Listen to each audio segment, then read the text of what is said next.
If I'm being honest, I still feel like I don't know what I'm talking about. I still feel like I have so much more room to grow, to learn, to evolve as a leader, to evolve as someone in the industry who could be looked up to. I don't even see the success that we have and feel like, all right, I've arrived, because I'm just focusing on where we're trying to go and where I'm trying to go. When we passed 200 million a few years ago, I remember thinking, wow, that is big. Holy cow. I can't believe we're that big. It had never really sunk in. And so whenever people are like, oh, I can't believe you've done this. This is so cool. I don't really feel like I've done much. If I'm being honest, I don't know. I just don't see it as like, all right, now I've arrived. Now I know everything, because I'm like, I'm still trying to figure stuff out. Welcome to the Seven Hats Podcast. My name is Yuval Selig, and I've been on the entrepreneurial roller coaster for over 20 years. I've experienced it all throughout my journey: the grind, burnout, failure, and ultimately, success. The turning point for me was realizing that building a successful company is meaningless if you neglect the other significant areas of your life. So today, I'm inviting you to join me on an adventure through those 7 areas, what I call the 7 hats. Every week, my guests and I will drop valuable insights and pearls of wisdom, helping, motivating, and inspiring you to get your 7 hats in order and deliver real impact with meaning. So let's get going. Welcome, 7 Hatters. In this episode, we speak with Cameron Smith and dive deep into hats 4, 6, and 7, the entrepreneur, the philanthropist, and the seeker, as we poke the bear and take a bite out of one of the most disruptive CPG brands in the last decade.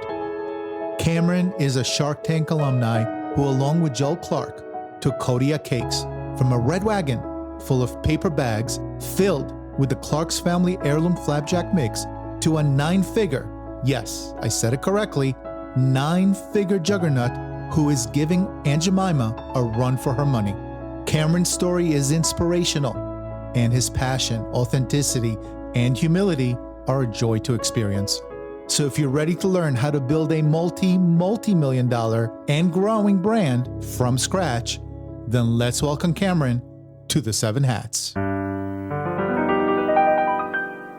Cameron, welcome to the 7 Hats. Yeah, thanks, Yuval. I'm excited to chat. Should be a great conversation. You're excited. I'm excited to have you on the show. Of course, speaking to a fellow CPG founder is near and dear to my heart.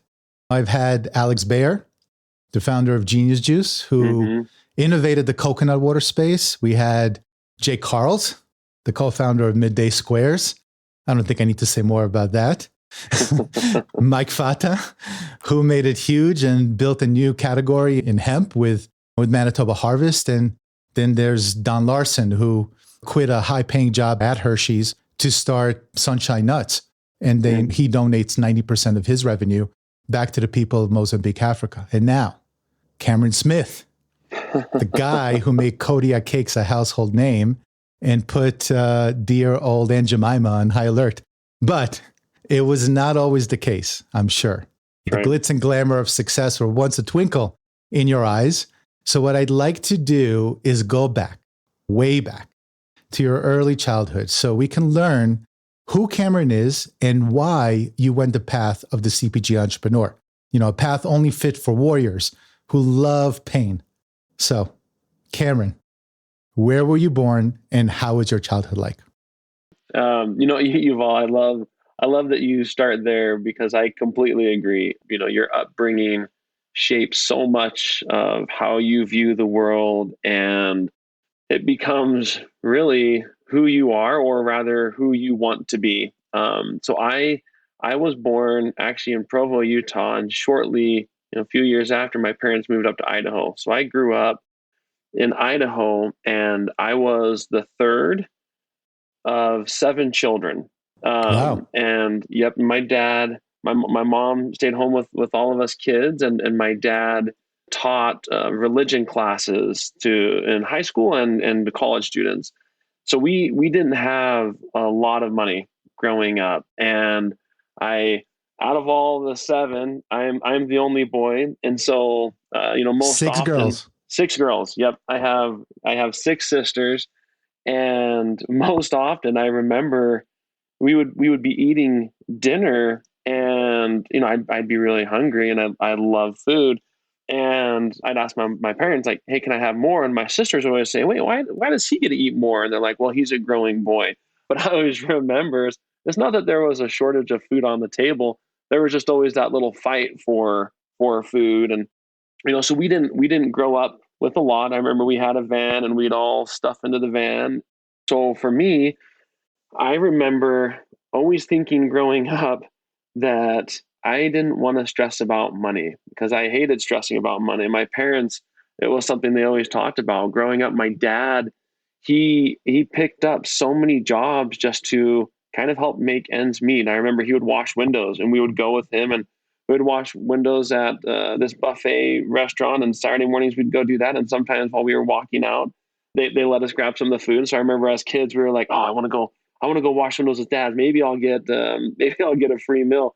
Oh man. And he did that. He one time he dressed up as a clown to go to birthday parties to help make a little extra money. We would rake leaves. We would go what's called worming, where you would have this big drum of this really smelly solution, and you'd pour it down, and a bunch of night crawler worms would come up, and you'd grab them and put them in a container, and then go sell them to the tackle shop. So we did that. There was just always my dad was always looking for something more to bring in a little extra cash, and so Mm. that kind of stuck with me. And as I grew up, we moved to Nebraska, and when I moved to Nebraska, he found in the paper that you could sell pop at the Nebraska football games. And not having a lot of money, we knew the likelihood of us getting into the stadium was not very likely. We were not going to buy tickets, and so the prospect of going into the game and selling beverages sounded amazing. And so I started doing that at 12 years old, going Wow. into the game and selling soda pop, and did that for the next 9 years. Well, no, it was about 7 years. The next 7 years, every year for the season, we'd sell, and it taught me that, all right, if I work really hard, I can earn my own money. So I started buying my own things as I got older, because I knew that I might not get them from my parents buying them, but if I could make my own money, I could buy it myself. And I got my first job when I was 4. So this was a separate job, my first ongoing job, like a part-time job when I was 14. My parents would drop me off because I wanted to earn money. I didn't want to have to always rely just on my parents. I wanted that, like, independence. And so those type of things, they really shape what's possible. And I think for me, I realized growing up that there's a lot of different ways that you can make money. There's not just one path of going into a job here, because my dad was always doing something new and trying something new, that for me, I was like, man, there's a lot out there that's possible. Wow, that's crazy. So your dad actually had an entrepreneurial spirit, right? And that's kind of where you Hmm. picked it up. Then you went to start a small business as a young child, which is great. So then what did you want to be and where did you go? So you went to college, I'm assuming, right? So when you went to school, what was the dream? Yeah, so right after high school, I had no idea what I wanted to do. The only thing that was clear to me, so I'm a member of the Church of Jesus Christ of Latter-day Saints, and when you're 19, there's an option that you can go and serve a mission, Yep. and go to another country, and so or another state or city, or whatever. So I knew that that's what I wanted to do. That was the only thing that I knew I wanted to do. So I filled out my papers, and got a call to go to Zimbabwe in Africa. So I was Wow. there for 2 years. And what's really interesting about that experience taught me so much, and it helped me realize that I could do whatever I wanted to do. I just may have to work harder, or I may have to Yeah. be even more focused to accomplish what I'm trying to accomplish. So as a result, when I was finishing that up, I started to see that, okay, I could go to school. I could get like a good degree and I could make some things happen. And, my dad believed in school. He received his doctorate degree Oh, wow. when he was a little bit older. So he is very, believes the benefit of education. And so for me, when I got back, I went to school. I started going to LDS Business College, now Ensign College here in Utah, and then transferred up to the University of Utah. And I didn't know what I wanted to study because I didn't want to just study marketing. I didn't want to just study operations or finance. I I kind of thought they were all interesting and they were all kind of fascinating to me, learning about the different elements of business and how it worked. I had a job where I was working in here in Utah. Well, at first I was working for the Jazz selling tickets. I loved sports. I loved the Jazz, and so Nice. I was selling tickets and did that for about a season. And then I started working for a catering company here in Utah. And then after that, I worked for a company that was selling blank CDs and blank DVDs, just a bunch of other random like audio tech equipment. And then I sold food storage. So it was a very eclectic job experience. After I was selling food storage, I was like, this is not, I do not want to be selling food storage door to door. This is not sustainable. And I like sales. I like talking to people. But having to get a new sell every single day, I can't do this.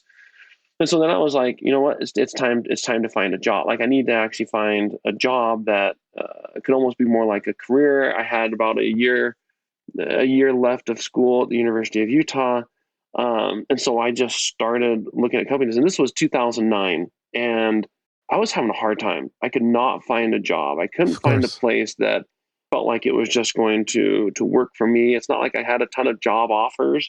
I think I went to a couple of job fairs. I went to one, and this furniture place was like, yeah, come in. And I went there, and they gave me an offer, and I was like, I do not want to be selling furniture. I do not think I can do this. And so I remember I went to one of the job interviews I went to was at a bank, and it was in like their investing division. And I remember thinking, hey, this would be pretty cool. It's like downtown Salt Lake, one of the upper levels of the building. And when I went in for the interview, it was going really well. And they said, hey, we want you to meet another guy here too. And so, I mean, there's always that feeling, right? When you meet a few more people, like, all right, this is moving forward. And they'll probably call me tomorrow with a job offer, and we'll be starting by the following week. And I remember in that interview, it was going well, and I have no idea what I was saying in that moment. One of the things that he said to me is he said, you seem like you're very entrepreneurially minded. In that moment, I mean, for me, I was almost like, thanks, Yeah. man. I mean, I kind of That's took great. that as like, yeah, sweet. Like I thought it was like a positive thing. What I realized later is that wasn't what he was looking for. That wasn't the type of person they wanted. They wanted someone who could go in and do the role that they expected and not really challenge what was possible. And needless to say, I didn't get a job offer there. I had another interview that went south. And so I just had this moment of what am I supposed to do? I don't even know what path I should be on.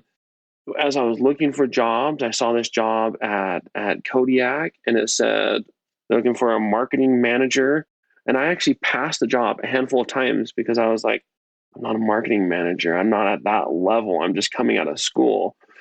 And after like a handful of times passing it, and I looked at all the other jobs that were on the University of Utah's job board, finally I was like, you know what? I'll just apply to this job too. I remember looking at the website for Kodiak and thinking, I do not like it. It looks really small. The website doesn't look that great. And Yeah. I don't even know what they do. So I was like, well, but whatever, I'll apply to the job. And I remember at that time in the job description, it said like, hey, and please attach a photo. And I remember thinking, attach a photo, that's so weird to attach a photo, but whatever, and I had just gotten married a year earlier. And so as I was attaching a photo, I was like, all right, here's my resume and a photo. You know what? And I remember thinking, I'll attach a photo of my wife and I, so Oh, that nice. he can see that I'm responsible, and Yeah. I'm married, I'm focused, I'm driven, or whatever. And so then, Joel reached out to me, and he's like, "Hey, we'd love to have you come in and chat with you." I was like, "Sounds great." And so I went out there and met with he and his dad. I remember walking into the building, and I was pretty sure I was lost. The city mission was right there. It was this dumpy, like, business center type building. And I remember walking in thinking, "Man, what am I in the wrong place?" And then I saw him, and like there were no windows. It was like it was I say pretty rundown, and that might be a little bit of an overstatement. But as I look back on it, it was not the nicest place. So now you're straight out of college. You meet a guy named Joel Clark, right? And you joined this pancake company with a bear as the logo, right? You got the job. I don't think it's a secret, right? You got the job. Yep. So you got this Kodiak Cake job. Tell us the story of that interaction. So when you first saw Joel, what did you think of him, and how did he convince you to risk everything to join a CPG startup? Because I guarantee you that as a founder, he had to convince you of something. So what happened? What's that interaction look like? Yeah, Yuval, it's really funny because as I look back, it doesn't feel like I was convinced. I was looking for something. I was looking to contribute. I was looking to be involved, to learn, to grow. I remember meeting. So when I met with Joel, his dad was also there because his dad had been working with him for a period of time, and so the meeting with both of them. And Kodiak, we have a very laid back culture and attire. And I walked in with a suit and tie because that's what you do when you interview, right? Yes. And today, if someone walked into with a suit and tie on a Kodiak, it would be like, man, why are they so stuffy? It's like we're more laid back than that. So I remember when I was chatting with them, we hit it off really well. Joel's dad had gone down almost the exact same career path as my dad had. And so there was a similarity in how we were raised, in that scrappiness of growing up. And I remember talking to Joel, and I just started getting excited about, hey, this brand, this is kind of cool, and we kind of grow this, and there's it's just us. And I remember talking to Joel and saying, "Well, do you have Facebook? Do you have any of these social media platforms?" And Joel's like, "Nope, I don't even know really what those are." And I just remember thinking, "Oh man, this would be so cool." And I walked out of the interview. I remember I called my wife and I was like, "That was really good. I actually really hope that works out because that was really cool. And I think I'd really like that a lot." Then a couple of days later, Joel calls me and is like, "Hey, we'd like to offer you a job." And I was like, "Awesome." And I think he called me on a Friday and I was like, "Yeah, I can come in on Monday." Because I was just like chomping at the bit, ready to go. And it was like, I was so excited to start it. And I had no idea in that moment what I was getting into now, looking back almost 13 years ago. If you did, you wouldn't have done it. If you did, I promise you it would have been scary as hell. Yeah, I would have been like, there's no way. I mean, if you told me, hey, you guys are going to be this big, you're going to have that, I'd be like, no, I don't believe it. Or I'd say, how are we going to do that? I don't see it. Did you get the co-founder title right away? I didn't. Nope. So it was interesting there in the beginning, because I think a lot of times, Joel had been doing Kodiak for a while. The family had been doing it for a while. And here I am coming out of my undergraduate degree at the University of Utah. I'm 24 years old. And the last thing Joel's going to do, who's put a lot into this and family's putting a lot into this, is say, "All right, here you go. We're going to make you a co-founder and you're going to be president. We're going to run this together." It's like, heck no, I don't know who this kid is. I don't know what he can do. And I don't even think he knows what he can do. And so there was a lot of almost like kind of earning your stripes type of thing, which I think there's a real value in that. And for me, I was very much like, I had blinders on. I had no idea what was or what wasn't possible. And so I was like, well, let's do this, and let's call this person. And I was really just pushing it. And I think what Joel started to see over time is he started to see, oh wow, man, without you, we wouldn't be here. And I Yeah. feel the opposite way. I feel like without Joel, I wouldn't be here. Like I wouldn't have been where I got to without him helping me and allowing me space to test and to fail and to call people and to have a bad call. I mean, I remember one time Joel was like, he gave me a list of, like, instead of saying, hey, give Kroger a call, like, Yeah. no, that was like, that'd be like big risk, right? Yeah. So instead, he's like, hey, why don't you call these small gift shops that we used to sell to in Jackson, Wyoming, these small like ski towns? I was Mhm. like, all right. And so I started calling them and I was like, hey, some of them want samples. Can we send samples? And he's like, yeah, they just have to pay for the product and shipping.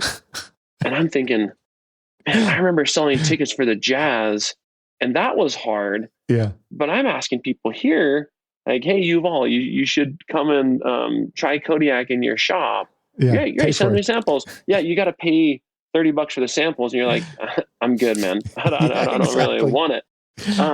So I remember like I called like a couple pages of the list and just thought to myself, man, this is like, I don't know, this is worth it. Well, one of the jobs that I had in high school was in Nebraska at a Hy-Vee. And I remember thinking, if we could get into Hy-Vee, if I can get there, then I might be able to like grow more. And at this time, Joel started on me on a commission. He was like, Mhm. hey, Oh, nice. I'll pay you commission for sales. And so I'm thinking, I'm not going to call these small independents. I'm going to call Hy-Vee. I'm going to start calling bigger places.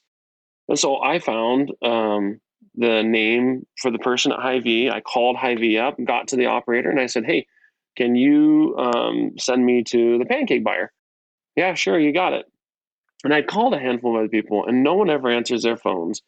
And this pancake buyer answers his phone, and I was like, hi. And I remember, like, I had no idea what I was talking about. Told him about Kodiak. Told him what I'd like to do. He actually was like pretty nice. But he was like, yeah, like we're not interested, and we've got these other things.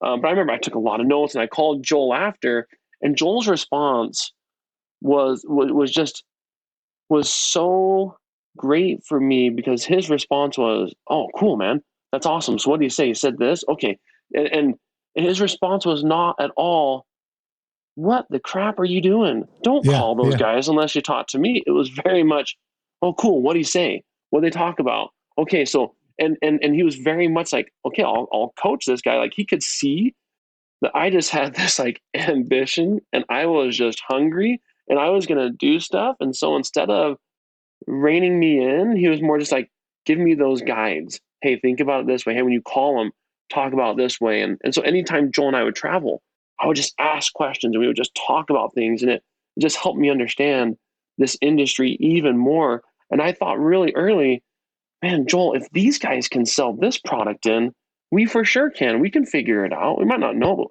but we can figure it out. And but he was just so supportive of me that I think if I would have gone anywhere else and not had that type of person, Yeah. that I don't think I would have been as successful because Joel let me be who I was while still guiding and directing me along the way.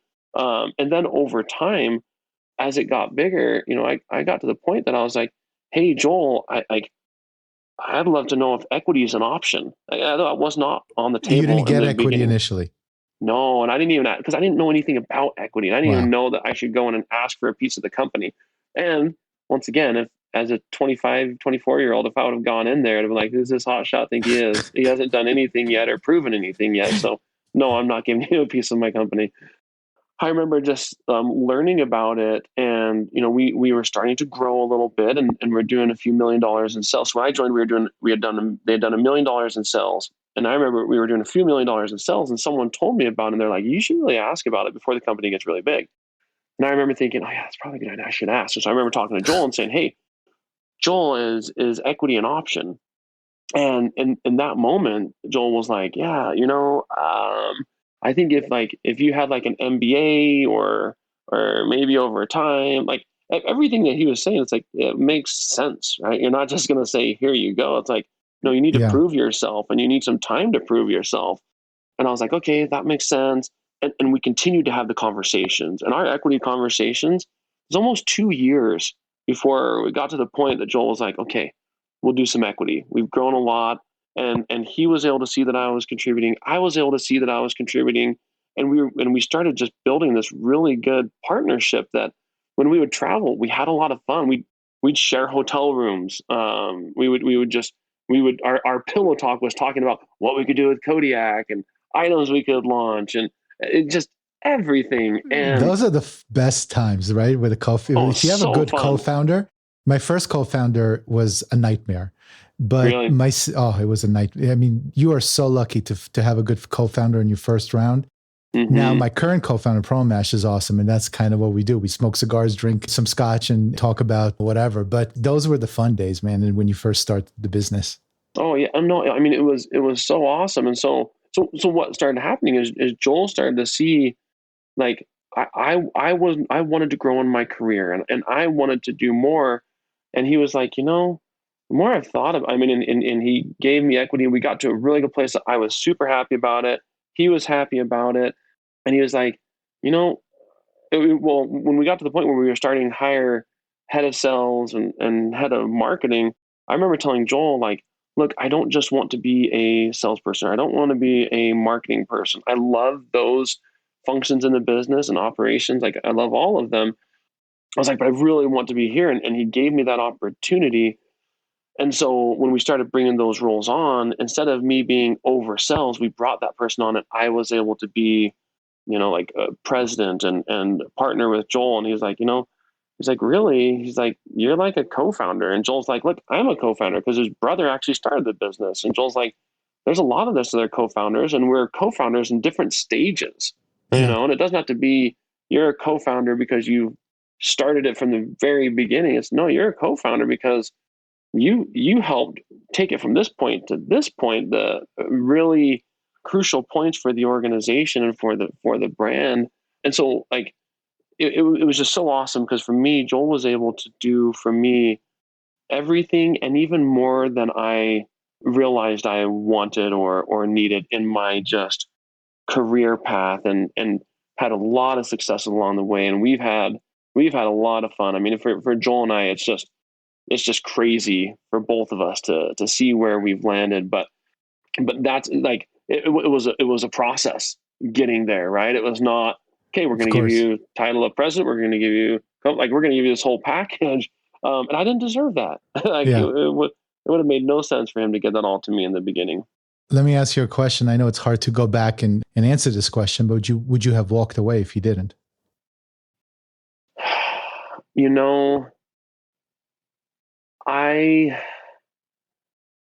My personality is like, I'm really loyal to people, and it would have been really hard to walk away in those moments. I did feel like, we had a conversation, and one of the conversations we had, Joel had mentioned, like, if you want a lot of equity, like, that's kind of tech. You should maybe go do tech. And I remember thinking in that moment, should I do tech? I kind of like this industry. I love food. I mean, I grew up loving pancakes. And so like, I had no idea that this was an industry that you could go down this path, that you could like deal with food. And so I absolutely loved it. But I remember thinking, you know what, that might not be a possibility here at Kodiak. That's fine. And pretty early on, I was thinking, Joel, we should just sell Kodiak. And I was trying to encourage him to do that so we could do something else. Because nice. I was like, this is kind of like your guys' family thing. Let's do something else.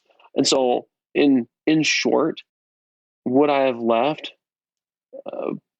Potentially over time. I mean, I think it would have depended on a lot of different things, but in short, potentially. Yeah. And the reason I asked is because a lot of founders who are in the situation, Joel's situation, where they bring on additional staff, they don't want to give away equity. Equity is one of those things for founders that is just so sacred. That's and right. I think that's a problem. With my CTO, for instance, when we brought him in, he was, he wasn't a CTO previously, but he was very smart and he had a lot of potential. We knew, my co-founder and I, because we were 50-50, we decided to do that because we didn't want to argue over anything, right? So 50-50, you don't argue, you just kind of settle it, right? And I could have taken more. It was my idea, so I could have taken more. I didn't. And then when the CTO came in, And the first few people in the company came in, we gave them shares. We gave them equity because we knew that without that, we can't pay you, right? Yeah. No one got paid really anything for the first God knows how many years. And they really took a leap of faith. And for that, we gave them equity. So I love that. I love the realness there. So now that we're being real, every entrepreneur faces insurmountable challenges. You're at that point, $1 million, $2 million company, which is not bad, but it's not big, right? As you know, they face insurmountable challenges. They birth and grow their baby, and CPG is no exception, and might be one of the tougher industries I think an entrepreneur will tackle. What were some of the more notable challenges that you faced as you entered retail? Because you were kind of in shops, you weren't really into major retail stores at that point. What were the insurmountable challenges that had you on the bathroom floor in fetal position? Maybe I'm the only CPG founder that experienced that feeling, but I doubt it. So I'm sure you got some juicy stories. Tell us about those initial couple of years where it was that major grind and you were asking yourself the question, man, did I make the right decision? And what were those issues? Yeah. Yuval, it's interesting. I am by nature an optimistic person. And, for me, I am very much that energetic, let's do it. Let's go. Let's try this out. Let's test this. And Nice. that failed. Fine. Let's adjust. Let's do this. And I am like that. That's just kind of how I'm wired. And I think that was so valuable for Joel and for us in those early days. I mean, if you think Joel had been doing Kodiak for a while, and through all that work and energy from his brother launching it to his brother, there's a picture that we have where his brother one day is just done with Kodiak. And he's like, why the crap did I do this? He took a bunch of boxes, he threw it against the wall and just like, I won't say panic attack because that's an overstatement. But he broke down and he was like, why would I do this? And so he had that. And Joel had his moments of, what am I doing? I'm trying to make this little pancake company work. And so they had just been beaten down and beaten down. So I think that allowed me, when I came in and had this youthful energy and blinders that I didn't know what was possible. I didn't know what the limits were. For Joel, I think it was like, wow, I feel a little more energy. Wow, I think we can actually do this. Now, with that said, you're exactly right. I mean, there were in those earlier days, I remember one of the retailers that I called was so we had brokers. We had brokers that were representing us at various retailers, and these brokers they work for you at the end of the day, right? Because you pay them a portion of sales that they help secure at whatever retailer. So I called one of our brokers one time and said, hey, I noticed Roundy's in the Midwest used to carry Kodiak. I'd love to see if we can get it back in. And the broker said, that's not going to happen. They pulled it out. They're not going to bring it back in. I think we should just, see if they can get in through like KHE or distributor. But it just may be what it is because it's too expensive. And the broker told me all the hurdles and all the reasons not to. And I remember thinking, man, this broker is a real downer. I remember thinking, man, I don't know about that. And I didn't take it at face value. And I was like, you know what? I'm just going to call Roundy's. Nice. And I'm just going to talk to the buyer. And so I called. And once again, the buyer actually answered. And I was like, oh, shoot. And I said, hey, we have Kodiak and I'd love to come. I'll be out there on this certain day. I didn't have a schedule to be out there. Anytime I said I was going to be out there, it was just to make it easier on them. And I was like, I'll be out there this day. I'd love to talk to you about Kodiak. I'm like, well, we did used to carry it. And I was like, yep, but that was through KHE. So the pricing, or that was through distributor. So the pricing or whatever, love to go direct. And the buyer's like, all right, well, why don't you come out here and we can talk about it? And I remember thinking, okay, sweet, Joel, I got the appointment. Let's go out there.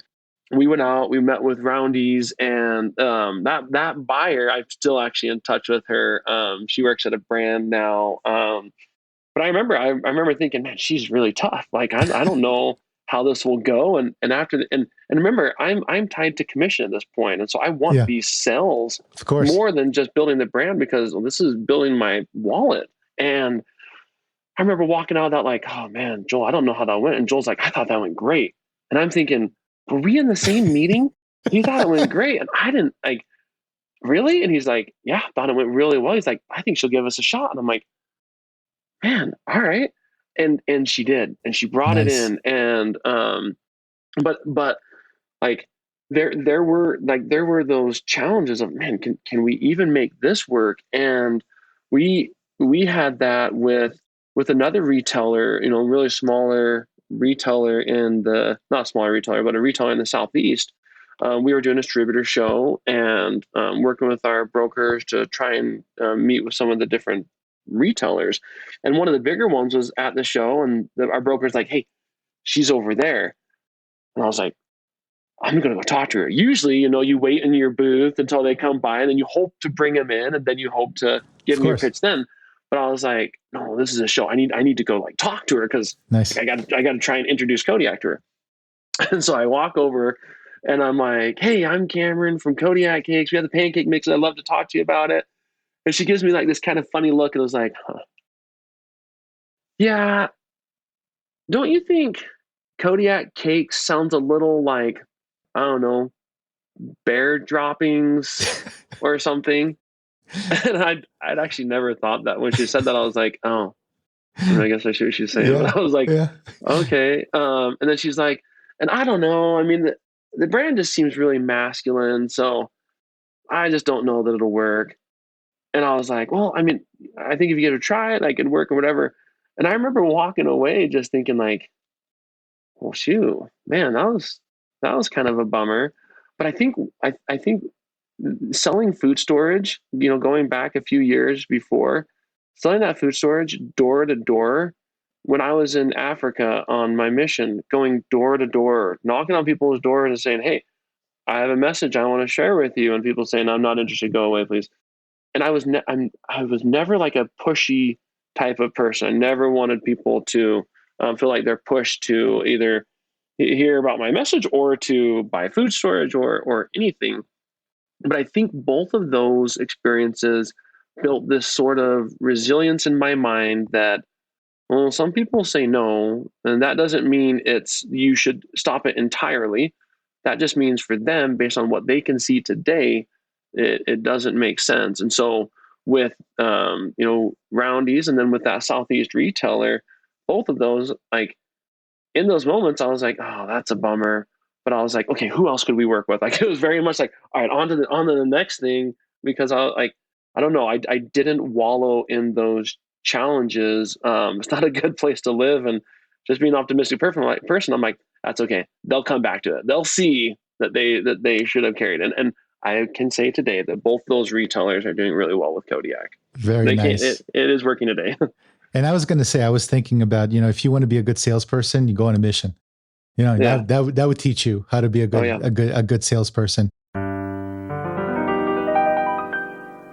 So what other big issues did you face that were kind of insurmountable? So a lot of CPG food brands have like manufacturing issues, shipment Yep. issues, something, because I really want to allow the audience to understand not just the good things that happen with the company. I really want to help them understand, if those who are listening right now want to start a CPG brand, which a lot do, tell them what they're going to be expecting, because I guarantee you've been through what every single CPG brand, especially in the food and beverage space, what kind of logistics or maybe manufacturing issues did you have in the beginning where you might have not met demand, maybe got discontinued from stores because of it, that others should watch for?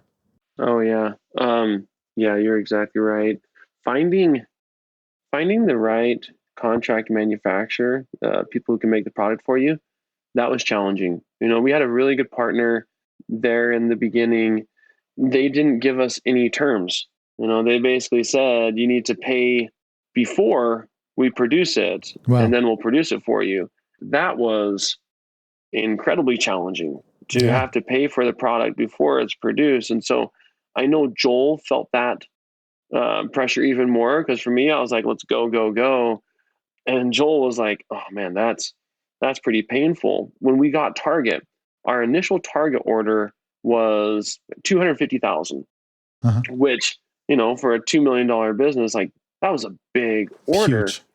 And their terms on those first orders is 60 days. So instead of 30 days, it's 60 days. Yeah. So if you put the math together, we were buying the inventory before we produced it. And then Target wasn't going to pay us for 60 days. So we weren't going to get paid on that product, that really big order for the business, for effectively 90 to maybe 100 days. And like, I remember we were stressed and we were like, how are we going to make this work? We don't have the cash. We don't have the cash in the bank. And I remember talking to Joel, and Joel's like, man, I might have to chat with my dad. I might have to like go and talk to him. And he has a line of credit on his house. I think we can Wow. maybe make that work. And he's like, hey, can you call the Target buyer and ask him if he can release payment earlier than 60 days? And I was like, yeah, I'll do it. And so he went and talked to his dad, and his dad's like, yep, here you go. Here's the money to produce the order. And I talked to the Target buyer after it was ordered. And I remember talking to the Target buyer and saying, hey, is there any way you can release payment sooner? We really kind of need the money to keep doing the business. And the Target buyer was awesome. He's like, yep, let me see what I can do. And he's like, yep, I talked to my accounting team. We were able to release that. So they released it like 20, 30 days earlier. And so for us, it was like, okay, that's a big deal. But you're right. I mean, the whole chicken and the egg question or dilemma, it is real in CPG. Do you get the co-man first? Do you get the sales first? And then balancing all of those to support one another, it's a puzzle, and you'll stub your toe. We stubbed our toes a lot. How did you deal with slotting fees? I mean, if you had to pay up front and you put in some slotting fees, you weren't a funded company, you were self-funding. How did you deal with that? We got very creative. We would always, Joel and I often talked about this. If you don't ask the question, then you actually don't know what the response is. And so if a retailer says, hey, slotting's $100 a store or $50 a store or whatever, and you say, okay, sounds good, here you go. What does it hurt to say, hey, is there any way you can waive that slotting fee? Or can we put that into trade spending? We'll spend more the first year or two if you'll allow that. And not everyone, but there were some that were like, yeah, we'll do that because we care more about getting the sales than just that placement fee. And so we were really creative, but there were some, I remember I randomly called Loblaws up in Canada. This is in 2014, right when we launched our pancakes in a cup, or our muffins in a cup, not pancakes, muffins in a cup. And I called Loblaws. They're one of the biggest retailer in Canada. Mm-hmm. And the buyer's like, yeah, I can actually meet with you this Thursday if you can get up here. And I was like, oh, shoot, Thursday, that's like 3 days away. And I was like, I think I can do that. And so I actually booked a flight and got up there. My passport expired the following week. And so I was like, this is perfect. I'll get out there. Hopefully I don't have any issues and get stuck in Canada. So I flew out there. I met with the buyer, and the buyer was like, yeah, these cups are really interesting. I love this. What a great idea. I want to bring it in. Can I bring in these 4 cups? And our slotting is usually 50 grand per item. So the slotting would be 200. Oh, no, it was 75. It was 75. She's like, slotting would be 300, but I could give it to you for 250 for these 4 items. What do you think? And I'm sitting here in the moment, and I'm still pretty young, and I'm like, shoot. And I remember I'm like texting Joel, hey, she wants to do slotting this. What should we do it? And he's like, I don't know that we should do that. I don't know that that makes sense. And so I remember telling her, look, let me think about it. I'll get back to you in a couple of days. I need to talk to my partner about this and see if this is something we want to do. I remember going and talking to Joel, and I was like, Joel, they got 1,000 stores. This could be really big. They want to like go big with it. And he's like, man, I don't know that we can pay for that. And I'm like, yeah, I might pay for itself over time. And he's like, I don't know that we can do it. So we said no. We said no because of slotting. That wasn't the only example where we said no because of slotting. Like, we were not just going to say yes to everyone because we want to get on the shelf. We were trying to be mindful from a P&L standpoint and making sure that we're not just blowing through cash everywhere. So there were opportunities that we said no to because financially it didn't make sense, which was hard in the moment because like I said, I was getting commission. And so for me, I'm like, that's commission for me, but it helped me learn the valuable lesson of not every sell is created equal, and you need to make sure that you're getting out of it what you want and what you need. Totally agreed. And the number one lesson for CPG entrepreneurs and those who don't know what a slotting fee is a way to get into or buy your way into get your product on the shelf. And that's very common in the CPG industry. Basically, it puts all the risk onto the company and the brand and zero risk on the retailer. The retailer's perspective is, hey, we'll give you a shot, but I don't want to take the risk. So if you're going to sell like you think you're going to sell, great. And if you're not, well, too bad. You just took a risk. And on one hand, I can see where they're coming from. But on the other hand, I think it's crappy for emerging brands. But the number one lesson here for all CPG founders who are starting out, here's your number one lesson. When you start in the first few years, your number one goal is to figure out who your customer is, what they think, will they repurchase, and utilize your cash flow effectively so you're not overspending, because every retailer you get into, you got to support. We'll talk about that in a second. I'm going to ask you a question about support, but that's the game, right? Trade spend. If Costco comes to you and says, Cameron, got a nice product, I'm going to put you in all 3,000 stores or whatever, how many stores Costco has, you should say no if you're just starting out. Because what's going to happen is that you're going to get this big order, or you might have slotting fees or whatever it might be. And if you can't support the stores, you're just going to get discontinued over time. And so that initial ramp, you got to do it slow. You got to get into smaller regions, work your way up to larger stores. You're taking a huge chance. I had a brand who's a client of ProMash, took a huge brand just going into one retailer, Target. No money. I mean, that's just insane.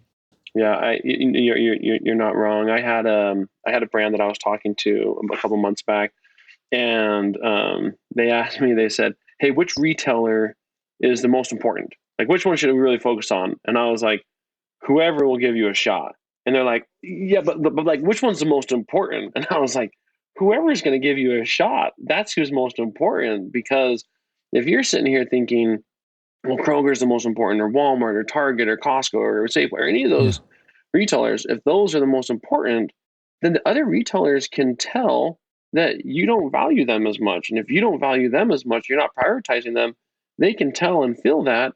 So then when other brands come up, or when they need to discontinue items, they're not hesitant to discontinue yours because you haven't treated them that way. So really, whoever will bring you in, that's who you should focus on, and that's who you should build your story and your brand with, to then prove out to other retailers that, hey, it will work here because it's worked with this retailer, and this is why we believe that. Like, you're trying to build a story, and you're exactly right. Like, Costco is a great retailer. We built a story with Costco, but we started with roadshows. We didn't start with hundreds of stores. We knew what the potential was. We knew that if we got into Costco big, it could be huge.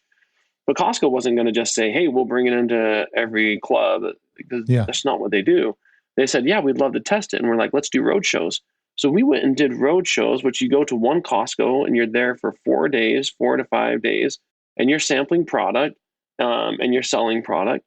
And doing those road shows, I worked the road show, Joel worked the road show, his dad worked the road show, his wife did, my wife did, my sister helped. Like, it was very much like, hey, who can come and help us work road shows? And I remember at those road shows, Joel and I, we were selling hard because we wanted to prove to Costco that it was worth it for them to bring the product in. Yeah. And then even when they did bring it in, they're like, yeah, it's selling pretty well, guys.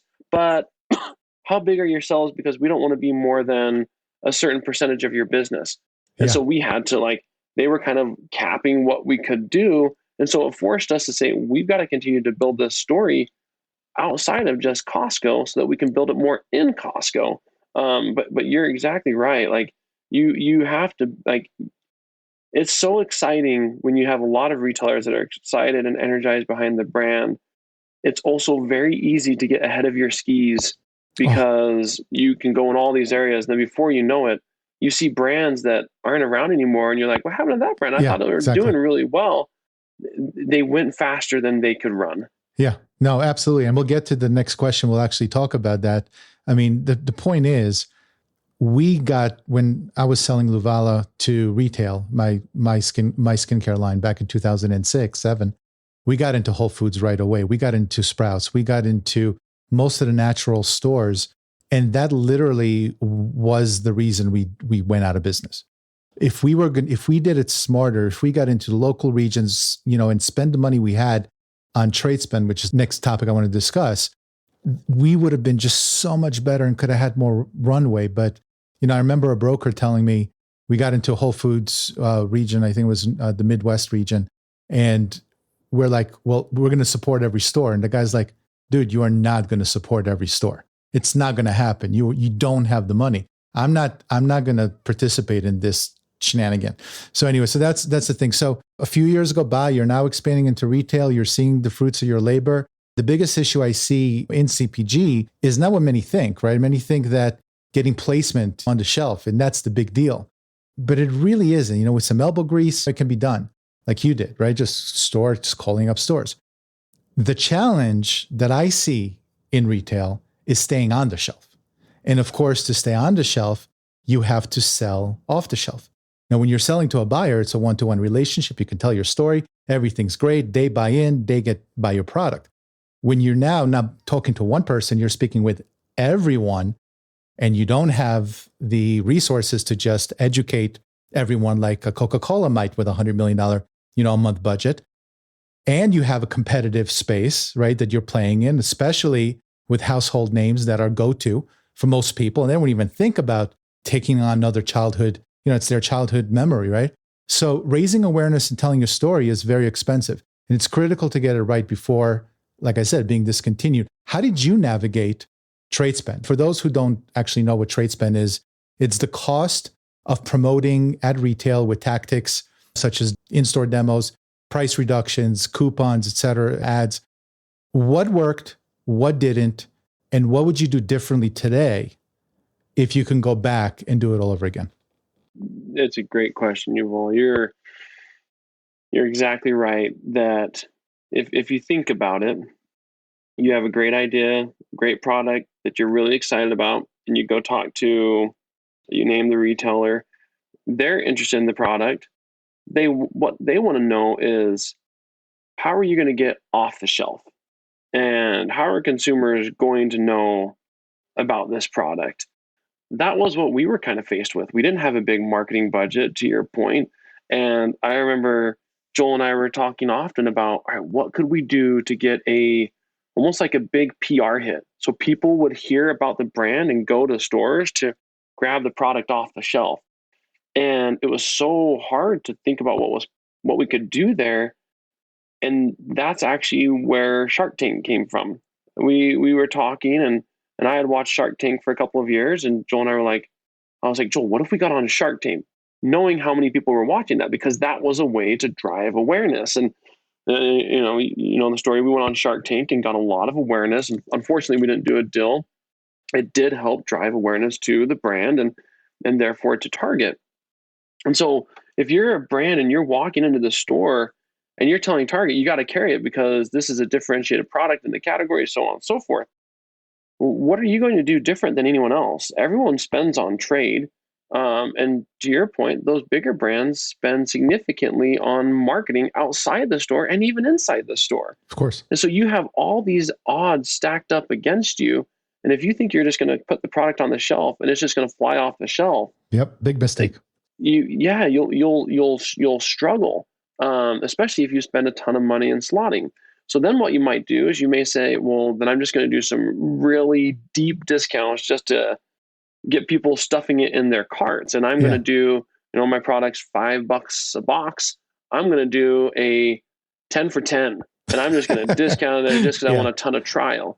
Yeah. We don't want to do that because that's also going to create behaviors in consumers. And then they'll margin. Right. So for us, our trade was not aggressive. We were very mindful in how much we were spending in trade. There was a time, I remember this very distinctly. We were at a distributor food show. So we went to a ton of distributor food shows there for a few years, Joel and I would. And one of them we went to, we were talking to a small East Coast retailer that had like 15 stores. Like they were not huge, but they had a pretty good amount of stores over there. And they were talking to us about slotting and about trade. And I remember in the conversation, just things weren't adding up for me, because I remember before talking to Joel, and we would hesitate to pay 20 grand for 2,000 Kroger stores. Mm-hmm. I don't think it was 20 grand, but roughly, let's just throw that number out there. 20 Yeah. grand for 2,000 Kroger stores, but paying 5,000 for 15 stores, we were like, I think we can make that work. And I remember thinking, like, something's not adding up. Per store, we're paying $10 per Kroger store, and it was more than that, but just to illustrate the point, Yeah. $10 there. And here for 15 stores, we're essentially paying $750 a store. Wait a second. And I don't know that the Kroger store is going to be less effective than this store. I actually think the Kroger store is going to be double or triple the unit volume that this store would. And so what that caused out of Joel and I, we were like, you know what? I'm like, Joel, we should probably accrue based on how much we think they're going to do in sales. So if we think they're going to do 100,000 in sales, we should accrue a percentage of those sales to go towards trade spend and maybe even to go towards slotting. And so we were like, all right, we've got to build that. And it was really hard to think about how we would accrue for that and how we would calculate it. And then when we brought on our CFO, that was one of the first projects that I started working on with him is, hey, is there a way that we could build a software that could track this? And so he built an Excel doc that has every account manager on every account, and they had their budget, and they would enter in their cells, and it would calculate, here's how much you can spend on trade, because we wanted to make sure that we weren't blowing the budget on some accounts because the dollars didn't seem like a lot. It felt like, oh yeah, 1,000, 2,000, 5,000, we're okay with that. We're getting to 20, 30, 40, 50, we hesitate more, but we don't want to be hesitating with those when they'll drive a whole lot more. Let's just put it into the calculator to identify how much to spend.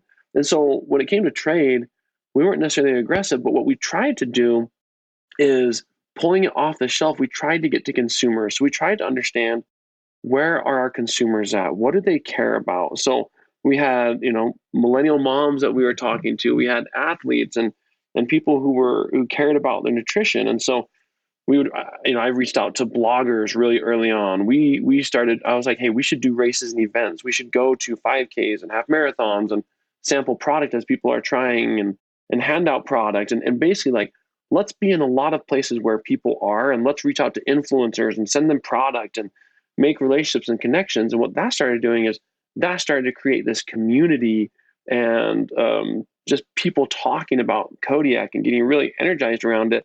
And that helped pull it off the shelf. So we didn't have to rely on the trade spend, because that's going to be challenging because everyone else in the category is doing trade spend.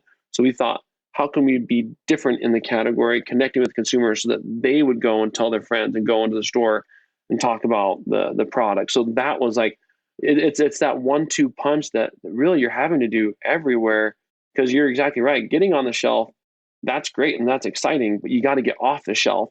Getting off the shelf is all about the consumer. So do the consumers know about you? Are they aware? Are you connected to them? And how are you talking to them in a real and an authentic way so that they'll go there and they become those advocates for the brand? Yeah. I mean, you're so right. And the problem with trade spend, and that's why, when I failed in retail, I created Promo Mesh specifically to help brands manage trade spend, because what happens is, without really understanding what's going on, and spreadsheets are really difficult. It's a must when you start, but it's really difficult when you have 14 spreadsheets. Every broker has a spreadsheet. You got financial spreadsheets. You don't have one single source of truth. So you don't understand what your real trade spend is. And I forget about deductions. That's a whole other story that I could probably take a whole interview on, right? But we're talking about not understanding. And so what happens with brands, smaller brands, is they budget for 15%, let's say, of their total revenue, top line revenue for trade spend. And then at the end of the year, they figure out they spent 23%. And then they have to figure out what the hell am I going to do with the difference? Because I have to fire people, or I have to go out and get a loss or raise money. And I think that's a big problem that brands face. And again, I think trade spend is the number one consideration that every CPG founder needs to think about. Not just the product, not just the packaging, not all the good stuff, not the fun part of marketing and creating it and getting into the store. You have to have a plan for how you're going to spend your money to sell to shoppers because they don't know who you are. And this is even actually, this leads me to the next question, right? So you're in a competitive space, and I think we should address the elephant in the room, right? Aunt Jemima, Bisquick, these are childhood names, right? I'm assuming when you were an unknown brand, you're kind of doing your demos and you're handing out little bags, right? They didn't care much. But when your journey is towards 100 million and then you reach 200 million in sales, I'm sure dear Aunt Jemima is starting to become a little concerned about you, right? So with all those resources that they have the larger brands given you any trouble as you really started to scaling and enter household penetration? Oh yeah, the larger brands, they're always nervous about what I'll call challenger brands, because they don't know how sticky the challenger brands can be. And we've seen, outside of oatmeal, pancakes and frozen specifically, we've seen larger brands do some really interesting stuff. In pancakes, Aunt Jemima in 2020, they decided to change their brand to Pearl Milling, just because of everything that was going on. And when they did that, like they took a big hit, and we are now within 3 share points of becoming the number 1 pancake brand, which Congrats. for us is, yeah, it's insane. I mean, I remember when they had 25, 28, 30% share, and here we were sitting at 4% share.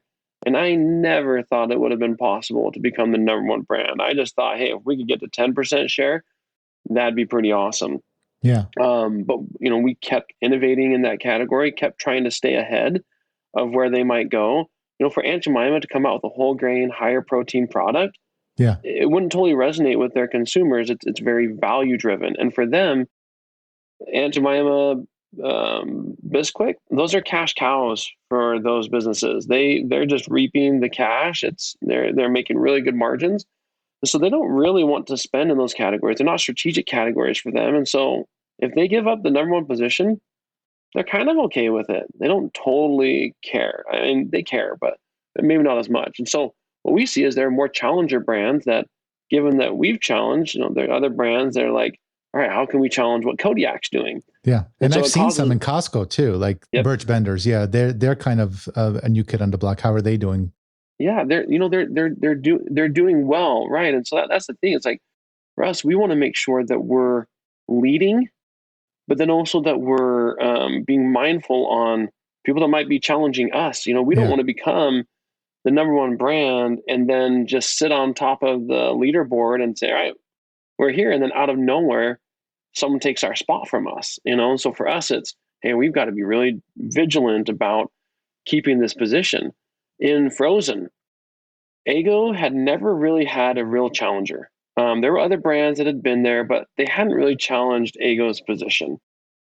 When we started coming there, we started having some success. So Eggo, or Kellogg's, launched a brand called Off the Grid. And they launched 3 items. They were whole grain and higher protein. And when we saw those, we were like, oh, wow, this is interesting. That's actually a good product. And we tasted it. We're like, it doesn't taste too bad. It didn't work. It flopped. And so they took those products and they rebranded them to like Kashi. And so you have these big brands that are like, all right, what can we do? How can we block them out? But when you have a brand like Kodiak that resonates with consumers, and so we're trying to be as authentic as we possibly can. We're trying to be approachable. So if you create a new brand, that new brand has to create those type of feelings. So someone might trade over for a moment, but then they're still tied to, that emotional attachment that they have to Kodiak. And so for us, we still see ourselves as a challenger brand. We still see ourselves as, we're trying to grow in pancakes and oatmeal and in frozen. But the big brands, we see them trying different things. You see it across the grocery store where they're trying to block out those challenger brands. And it's hard for them to do that because consumers don't see them as the challenger brands. Consumers sees them as old, tired marketing engines instead of this authentic, approachable brand. Yeah. Listen, Cameron, I have literally probably another hour of questions for you, and I know that we're running out of time. So I'm going to ask my last business question before my final question. Okay. So let's shift gears. let's talk about success and the ego. So at one point, you become the man, the one that beats all odds. Everyone looks up to, cousins and elementary school friends you never met are knocking on your door, and everyone thinks you're the shizzle, right? So when that happens, does the ego creep in? And on the flip side, what about imposter syndrome? Yeah. So, I mean, it's funny. If I'm being honest, I still feel like I don't know what I'm talking about. I still feel like I have so much more room to grow, to learn, to evolve as a leader, to evolve as even someone in the industry who could be looked up to. Joel and I were at the Sweet and Snack show about a month ago, and when we were walking in the show, this lady came up to us and she's like, she had a booth there, and she's like, oh my gosh, I like she was basically like, I worship you guys, and Joel and I are like, whoa, like hold up, that's like because so often I don't even see the success that we have and feel like, all right, I've arrived, because I'm just focusing on where we're trying to go and where I'm trying to go. And when we passed 200 million a few years ago, it was like in the fall, it was like September. And that year we had passed the annual revenue of 200. And I was driving with my wife, and I remember I told her, I was like, yeah, so I just got the numbers, and we just passed 200 million.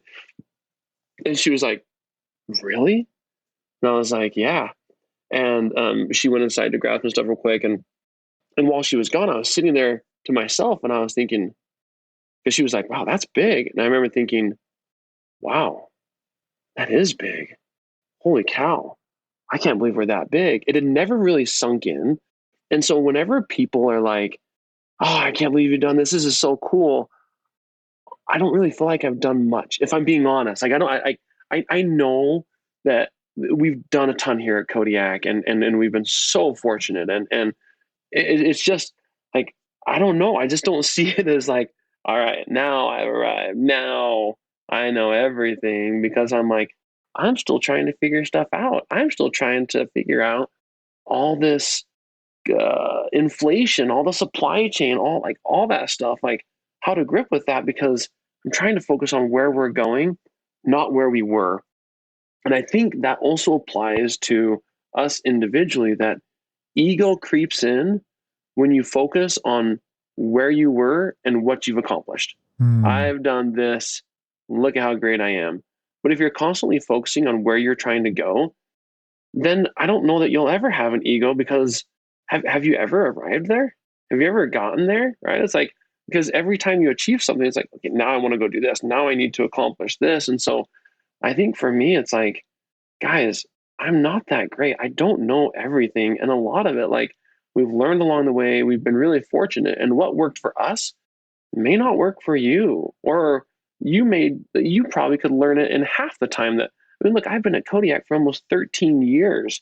And it took us 13 years to go from 1 million to, call it 350. So in that time, you're like, holy cow, but that's huge. I'm like, that's a long time to be learning that.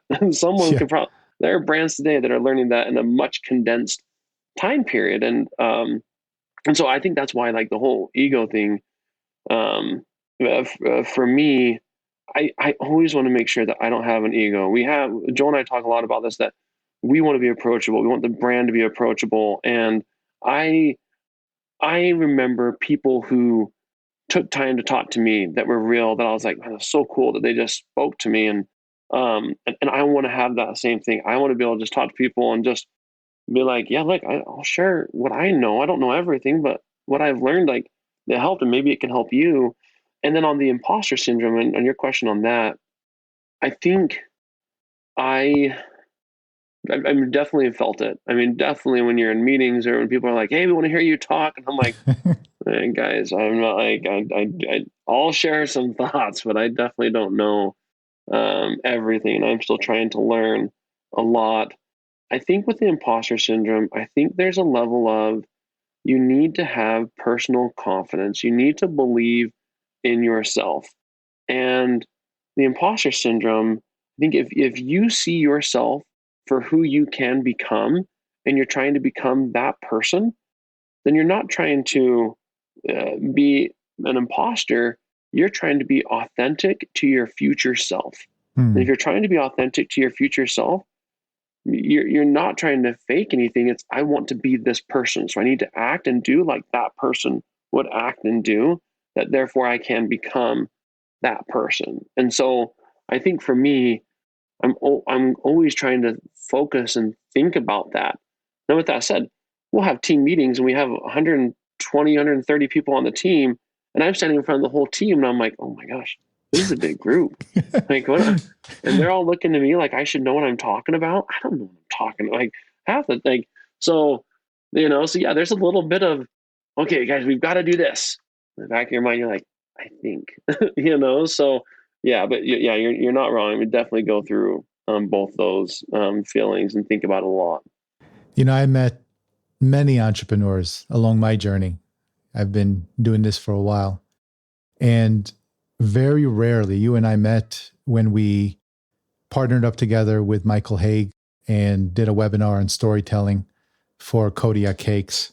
And when I first met you, I immediately saw the kind, gentle, hardworking, honest human being that you are.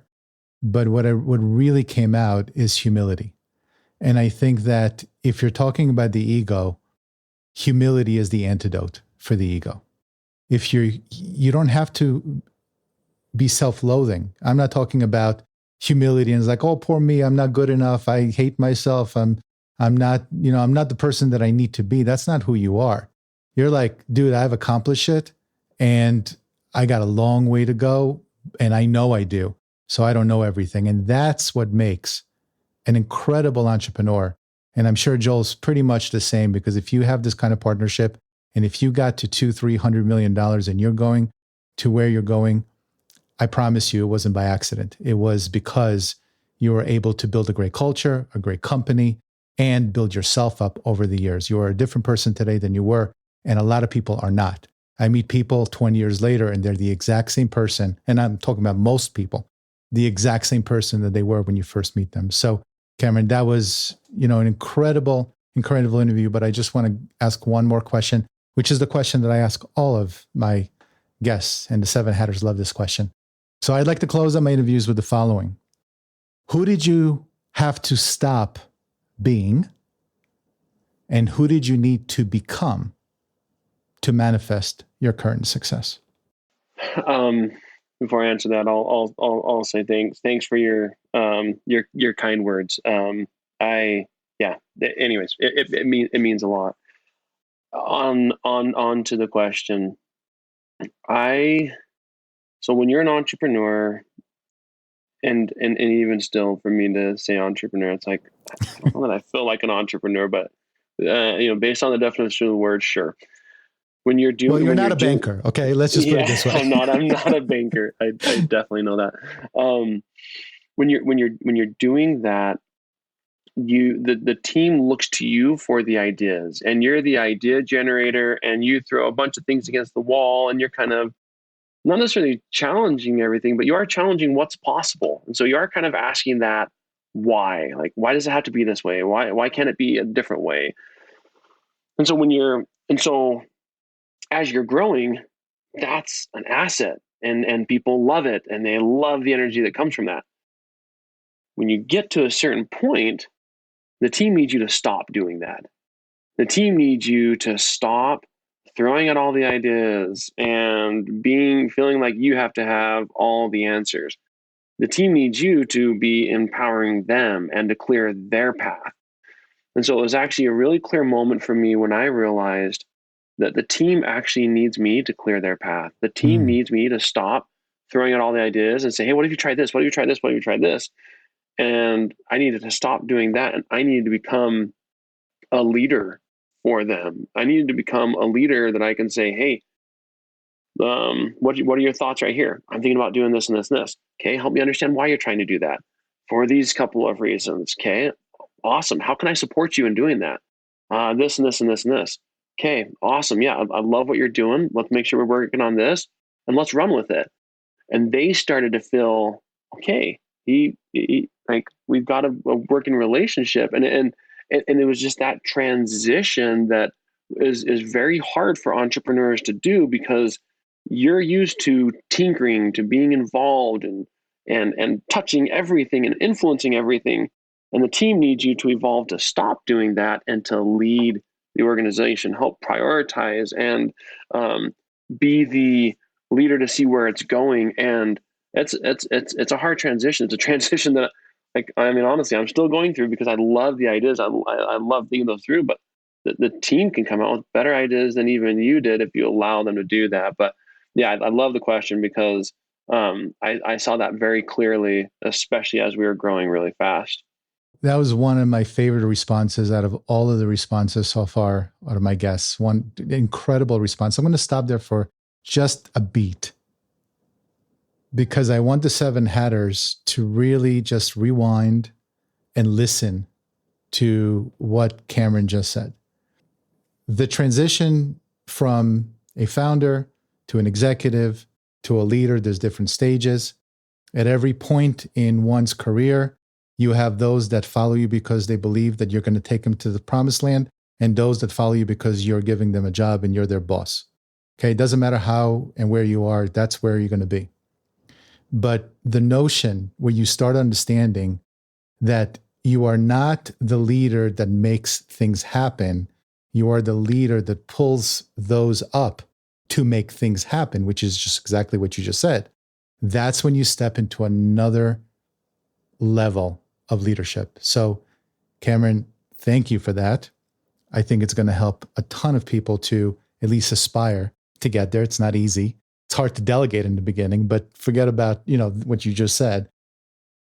Tell the seven hatters what you're currently up to. If you need them to get in touch with you for any reason, or they just want to say hi, how do they connect with you? What do you have going for you at this point? Yeah. So I'm, still really involved in Kodiak, and trying to identify what's next for the brand and how we can continue to grow and evolve where we're going. I also get pretty energized by new ideas, by what's possible. So I think for me, there is always room for innovation. There's always room for disruption. And that's not even talking about the categories where Kodiak's playing in, or where Kodiak can be playing throughout.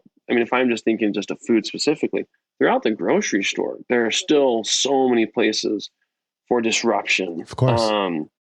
And so for me, like, I love hearing about new ideas. I love hearing about what people are working on to identify, all right, what's something else that can scale?